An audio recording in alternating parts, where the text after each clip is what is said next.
महाराष्ट्र राज्य निवडणूक आयोगाने स्थानिक स्वराज्य संस्थांच्या नगर परिषदा आणि नगरपंचायती निवडणुकांचा कार्यक्रम जाहीर केला आहे.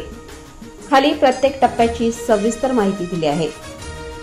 महाराष्ट्र राज्य स्थानिक स्वराज्य संस्था निवडणूक 2025 246 नगर परिषदा व 42 नगरपंचायतींसाठी नामनिर्देशन फॉर्म भरण्याची सुरुवात तारीख 10 नोव्हेंबर 2025 या दिवशीपासून इच्छुक उमेदवार आपला अर्ज नामनिर्देशन फॉर्म संबंधित निवडणूक अधिकाऱ्याकडे सादर करू शकतात. फॉर्म भरण्याची वेळ साधारणपणे सकाळी 11 ते दुपारी 3 अशी असते. उमेदवाराने फॉर्मसह आवश्यक कागदपत्रे, जामीन रक्कम आणि फोटो जोडणे आवश्यक आहे. नामनिर्देशन फॉर्म भरण्याची अंतिम तारीख 17 नोव्हेंबर 2025 या दिवशी दुपारी 3 वाजेपर्यंत अर्ज स्वीकारले जातील. अंतिम वेळेनंतर कोणतेही अर्ज स्वीकारले जाणार नाहीत. छाननीची तारीख 18 नोव्हेंबर 2025. निवडणूक अधिकाऱ्यांकडून सर्व अर्जांची तपासणी केली जाईल.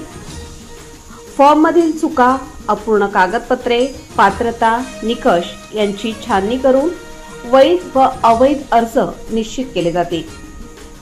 उमेदवार किंवा त्यांचे प्रतिनिधी छाननी दरम्यान उपस्थित राहू शकतात. नामनिर्देशन फॉर्म माघार घेण्याची शेवटची तारीख 21 नोव्हेंबर 2025. उमेदवार इच्छुक असल्यास आपला अर्ज या तारखेपर्यंत अधिकृतपणे मागे घेऊ शकतो. माघार घेतल्यावर त्याचे नाव अंतिम यादीतून वगळले जाईल. अंतिम उमेदवार यादी 25 नोव्हेंबर 2025 या दिवशी सर्व वैध अर्जांमधून स्पर्धेत राहणाऱ्या उमेदवारांची अंतिम यादी प्रसिद्ध केली जाईल. यादीत उमेदवारांची नावे, पक्षाचे नाव जर असेल तर आणि मतदारसंघ क्रमांक नमूद केले जातील. निवडणूक चिन्ह वाटप तारीख 26 नोव्हेंबर 2025.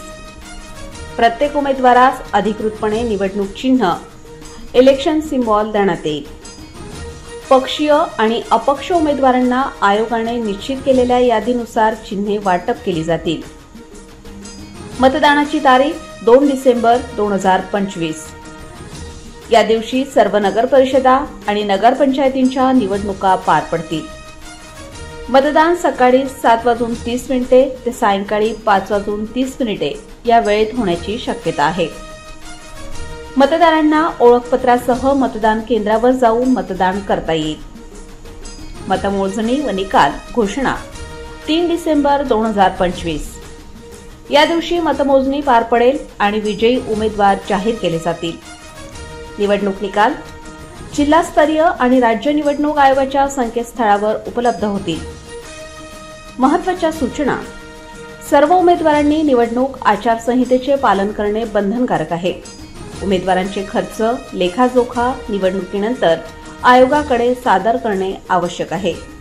मतदान केंद्रांची यादी व मतदार यादी स्थानिक प्रशासन व आयोगाच्या वेबसाईटवर प्रसिद्ध होईल. लोकमान्य न्यूजसाठी संचालक लक्ष्मीकांत शिंदे, नाशिक.